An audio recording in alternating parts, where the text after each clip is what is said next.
Beginilah firman Tuhan. Pergilah ke istana Raja Yehuda, dan sampaikanlah di sana firman ini. Katakanlah, dengarlah firman Tuhan, hai Raja Yehuda yang duduk di atas tahta Daud. Engkau, pegawai-pegawaimu, dan rakyatmu yang masuk melalui pintu-pintu gerbang ini. Beginilah firman Tuhan. Lakukanlah keadilan dan kebenaran. Lepaskanlah dari tangan pemerasnya orang yang dirampas haknya. Janganlah engkau menindas, dan janganlah engkau memperlakukan orang asing, yatim, dan janda dengan keras. Dan janganlah engkau menumpahkan darah orang yang tak bersalah di tempat ini. Sebab jika kamu sungguh-sungguh melakukan semuanya itu, maka melalui pintu-pintu gerbang istana ini akan berarak masuk raja-raja yang akan duduk di atas tahta Daud dengan mengendarai kereta dan kuda. Mereka itu pegawai-pegawainya dan rakyatnya. Tetapi jika kamu tidak mendengarkan perkataan-perkataan ini, maka aku sudah bersumpah demi diriku, demikianlah firman Tuhan, bahwa istana ini akan menjadi reruntuhan. Sebab beginilah firman Tuhan mengenai keluarga Raja Yehuda. Engkau seperti Gilead bagiku, seperti puncak gunung Libanon. Namun pastilah aku akan membuat engkau menjadi padang gurun, menjadi kota yang tidak didiami orang. Aku akan menetapkan pemusnah-pemusnah terhadap engkau, masing-masing dengan senjatanya. Mereka akan menebang pohon aras pilihanmu dan mencampakkannya ke dalam api. Dan apabila banyak bangsa melewati kota ini, maka mereka akan berkata seorang kepada yang lain, mengapakah Tuhan melakukan seperti itu kepada kota yang besar ini? Orang akan menjawab, oleh karena mereka telah melupakan perjanjian Tuhan Allah mereka, dan telah sujud menyembah kepada Allah lain, dan beribadah kepadanya. Janganlah kamu menangisi orang mati, dan janganlah turut berduka cita karena dia. Lebih baiklah kamu menangisi dia yang sudah pergi, sebab ia tidak akan kembali lagi. Ia tidak akan melihat tanah kelahirannya. Sebab beginilah firman Tuhan mengenai Salum bin Yosia, Raja Yehuda, yang telah menjadi raja menggantikan Yosia, ayahnya, dan yang telah meninggalkan tempat ini. Ia tidak lagi akan kembali ke sini, tetapi ia akan mati di tempat pembuangannya, dan tidak lagi akan melihat negeri ini. Celakalah dia yang membangun istananya berdasarkan ketidakadilan, dan anjungnya berdasarkan kelaliman, yang mempekerjakan sesamanya dengan cuma-cuma dan tidak memberikan upahnya kepadanya, yang berkata,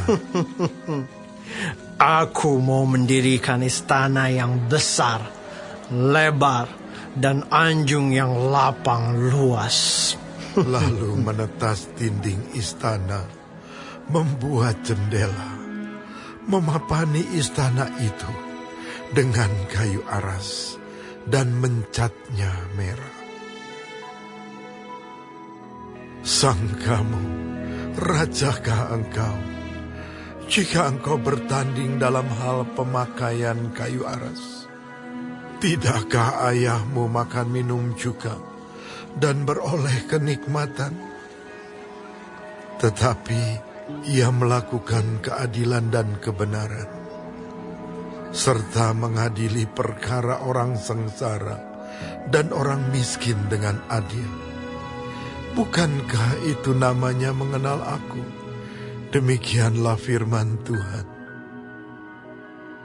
Tetapi matamu dan hatimu hanya tertuju kepada pengejaran untung, kepada penumpahan darah orang yang tak bersalah, kepada pemerasan, dan kepada penganiayaan.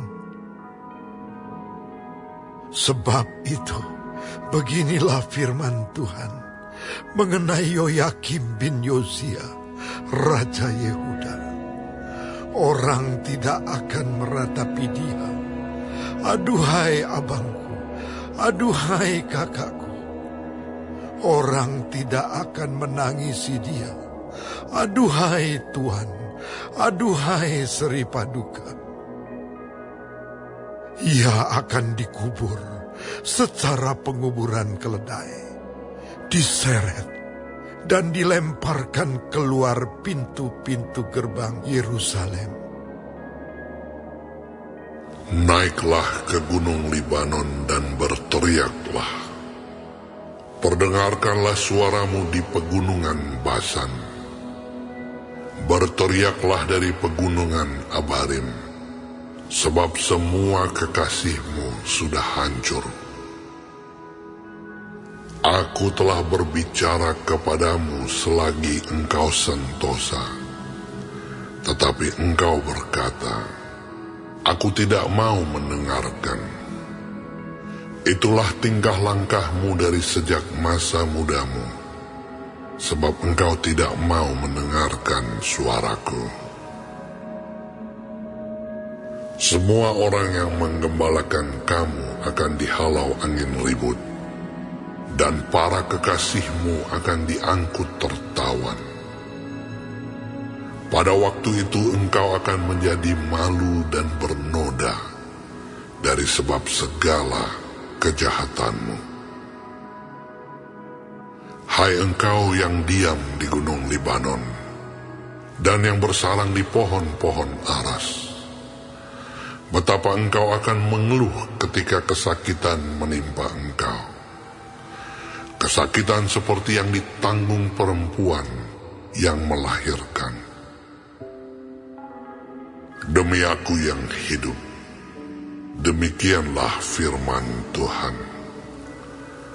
Bahkan sekalipun Konya bin Yoyakim, Raja Yehuda, adalah sebagai cincin materai pada tangan kananku, namun aku akan mencabut engkau. Aku akan menyerahkan engkau ke dalam tangan orang-orang yang berusaha mencabut nyawamu, ke dalam tangan orang-orang yang engkau takuti, ke dalam tangan Nebukadnezar, Raja Babel, dan ke dalam tangan orang-orang Kasdim.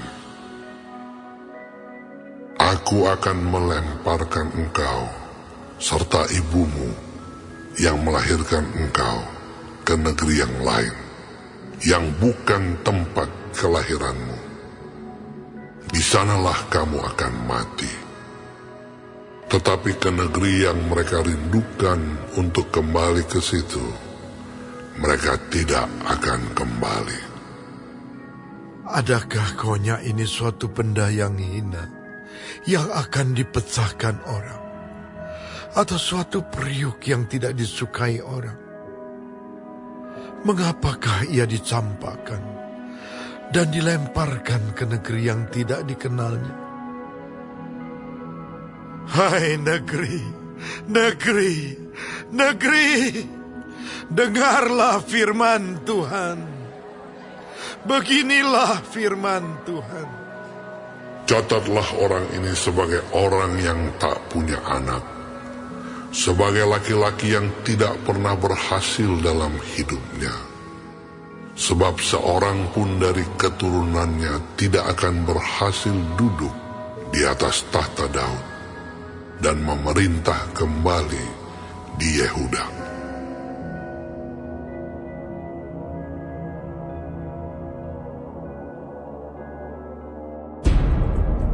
Dalam zamannya majulah berperang Nebukadnezar, Raja Babel. Lalu Yoyakim menjadi takluk kepadanya 3 tahun lamanya.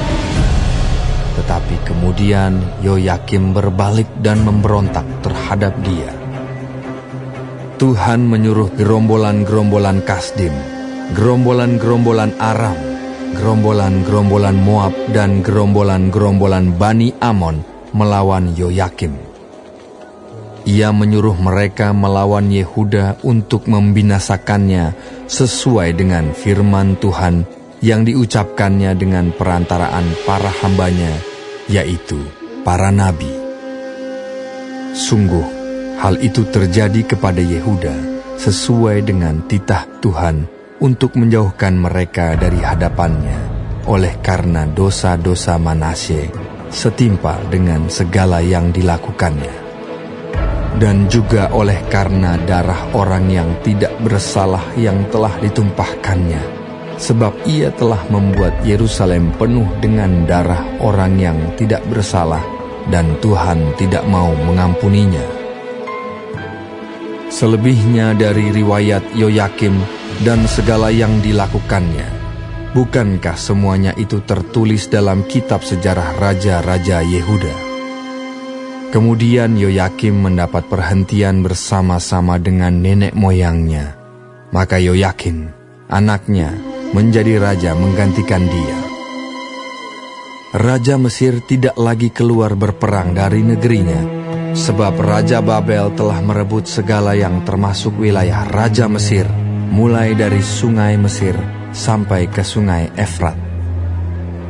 Yoyakin berumur 18 tahun pada waktu ia menjadi raja, dan 3 bulan lamanya ia memerintah di Yerusalem.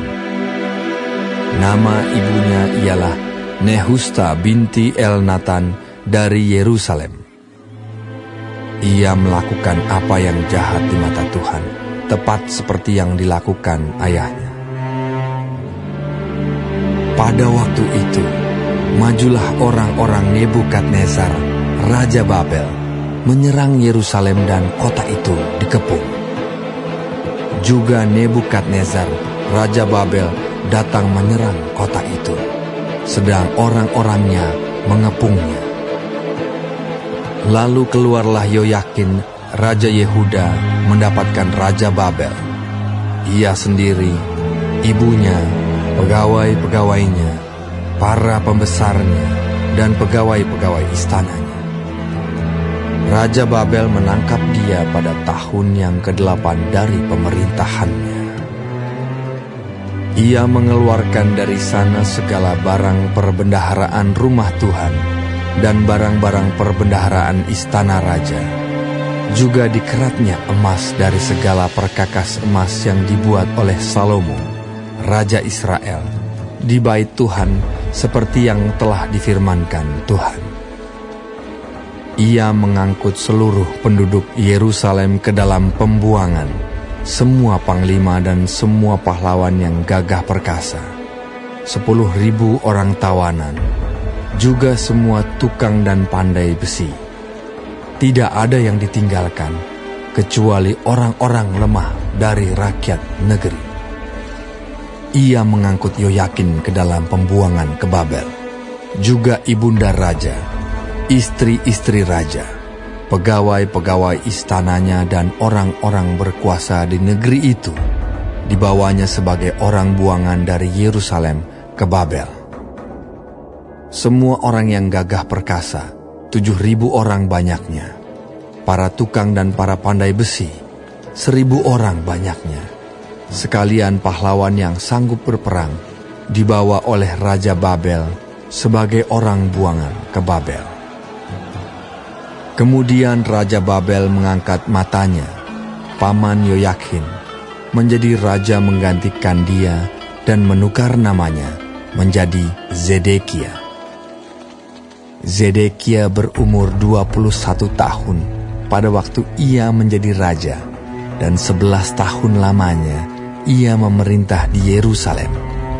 Nama ibunya ialah Hamutal binti Yeremia dari Libna.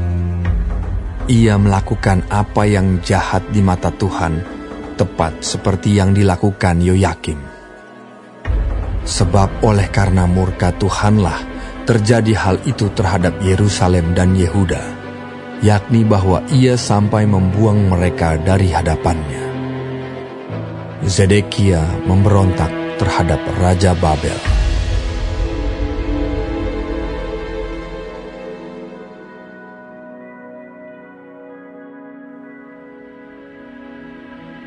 Haleluya.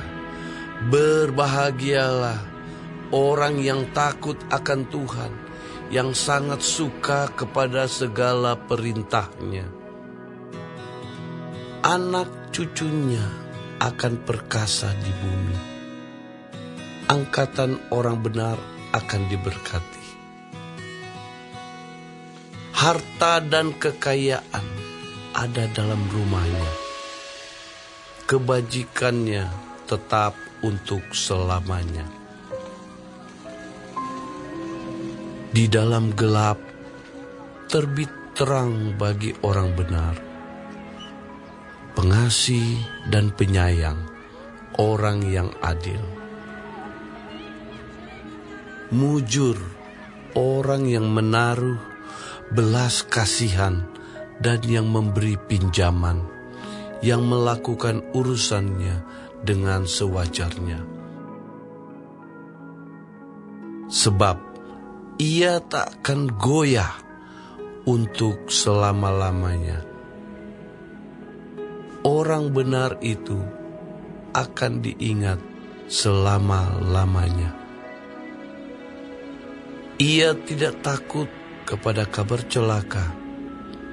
Hatinya tetap penuh kepercayaan kepada Tuhan. Hatinya teguh, ia tidak takut, sehingga ia memandang rendah para lawannya. Ia membagi-bagikan, ia memberikan kepada orang miskin.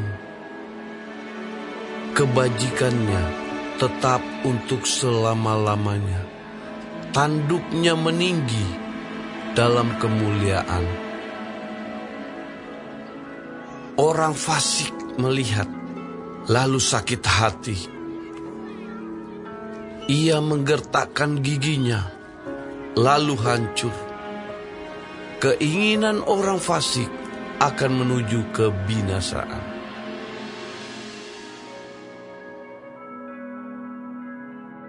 Setelah Yesus mengatakan semuanya itu, keluarlah ia dari situ bersama-sama dengan murid-muridnya, dan mereka pergi ke seberang sungai Kidron. Di situ ada suatu taman, dan ia masuk ke taman itu bersama-sama dengan murid-muridnya. Yudas yang mengkhianati Yesus tahu juga tempat itu, karena Yesus sering berkumpul di situ dengan murid-muridnya. Maka datanglah Yudas juga ke situ, dengan sepasukan prajurit dan penjaga-penjaga bait Allah yang disuruh oleh imam-imam kepala dan orang-orang Farisi, lengkap dengan lentera, suluh, dan senjata. Maka Yesus yang tahu semua yang akan menimpa dirinya, maju ke depan dan berkata kepada mereka, "Siapakah yang kamu cari?" Jawab mereka, "Yesus dari Nazaret." Katanya kepada mereka, "Akulah dia." Yudas yang mengkhianati dia berdiri juga di situ bersama-sama mereka. Ketika ia berkata kepada mereka, "Akulah dia," mundurlah mereka dan jatuh ke tanah. Maka ia bertanya pula, "Siapakah yang kamu cari?" Kata mereka, "Yesus dari Nazaret." Jawab Yesus, "Telah kukatakan kepadamu, akulah dia. Jika aku yang kamu cari, biarkanlah mereka ini pergi." Demikian hendaknya, supaya genaplah firman yang telah dikatakannya. dari mereka yang engkau serahkan kepadaku, tidak seorang pun yang kubiarkan binasa." Lalu Simon Petrus yang membawa pedang menghunus pedang itu, menetakannya kepada hamba imam besar dan memutuskan telinga kanannya. Nama hamba itu Malkus. Kata Yesus kepada Petrus, "Sarungkan pedangmu itu. Bukankah aku harus minum cawan yang diberikan Bapa kepadaku?" Maka pasukan prajurit serta perwiranya dan penjaga-penjaga yang disuruh orang Yahudi itu menangkap Yesus dan membelenggu dia. Lalu mereka membawanya mula-mula kepada Hanas, karena Hanas adalah mertua Kayafas yang pada tahun itu menjadi imam besar. Dan Kayafaslah yang telah menasihatkan orang-orang Yahudi. "Adalah lebih berguna jika satu orang mati untuk seluruh bangsa." Simon Petrus dan seorang murid lain mengikuti Yesus. Murid itu mengenal imam besar, dan ia masuk bersama-sama dengan Yesus ke halaman istana imam besar. Tetapi Petrus tinggal di luar dekat pintu. Maka murid lain tadi yang mengenal imam besar kembali keluar, bercakap-cakap dengan perempuan penjaga pintu, lalu membawa Petrus masuk. Maka kata hamba perempuan penjaga pintu kepada Petrus, "Bukankah engkau juga murid orang itu?" Jawab Petrus, "Bukan." Sementara itu, hamba-hamba dan penjaga-penjaga bait Allah telah memasang api arang, sebab hawa dingin waktu itu, dan mereka berdiri berdiam di situ.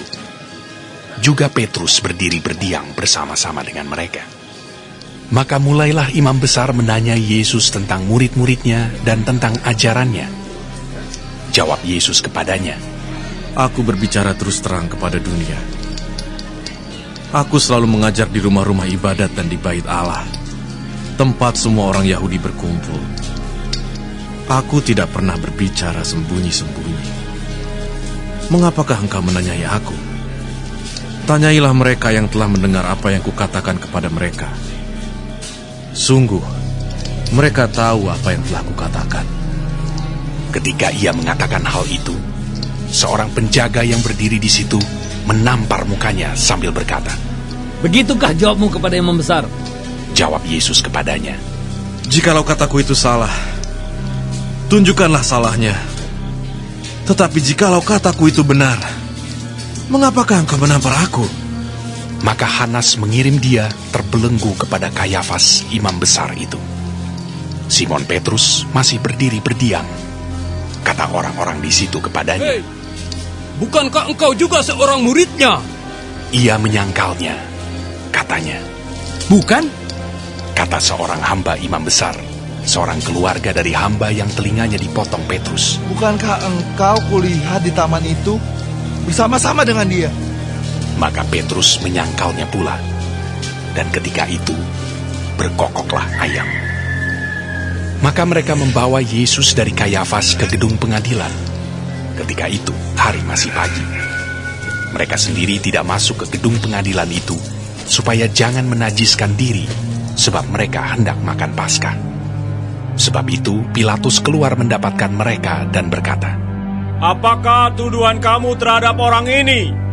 Jawab mereka kepadanya, "Jikalau ia bukan seorang penjahat, kami tidak menyerahkannya kepadamu." Kata Pilatus kepada mereka, "Ambillah dia dan hakimilah dia menurut hukum Tauratmu."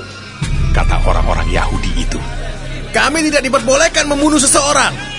Demikian hendaknya supaya genaplah firman Yesus yang dikatakannya untuk menyatakan bagaimana caranya ia akan mati. Maka kembalilah Pilatus ke dalam gedung pengadilan, lalu memanggil Yesus dan bertanya kepadanya, "Engkau inikah raja orang Yahudi?" Jawab Yesus, "Apakah engkau katakan hal itu dari hatimu sendiri? Atau adakah orang lain yang mengatakannya kepadamu tentang aku?" Kata Pilatus, "Apakah aku seorang Yahudi? Bangsamu sendiri dan imam-imam kepala yang telah menyerahkan engkau kepadaku. Apakah yang telah engkau perbuat?" Jawab Yesus, "Kerajaanku bukan dari dunia ini. Jika kerajaanku dari dunia ini, pasti hamba-hambaku telah melawan, supaya aku jangan diserahkan kepada orang Yahudi. Akan tetapi, kerajaanku bukan dari sini. Maka kata Pilatus kepadanya, "Jadi engkau adalah raja?" Jawab Yesus, "Engkau mengatakan bahwa aku adalah raja. Untuk itulah aku lahir, dan untuk itulah aku datang ke dalam dunia ini, supaya aku memberi kesaksian tentang kebenaran. Setiap orang yang berasal dari kebenaran mendengarkan suaraku." Kata Pilatus kepadanya, "Apakah kebenaran itu?"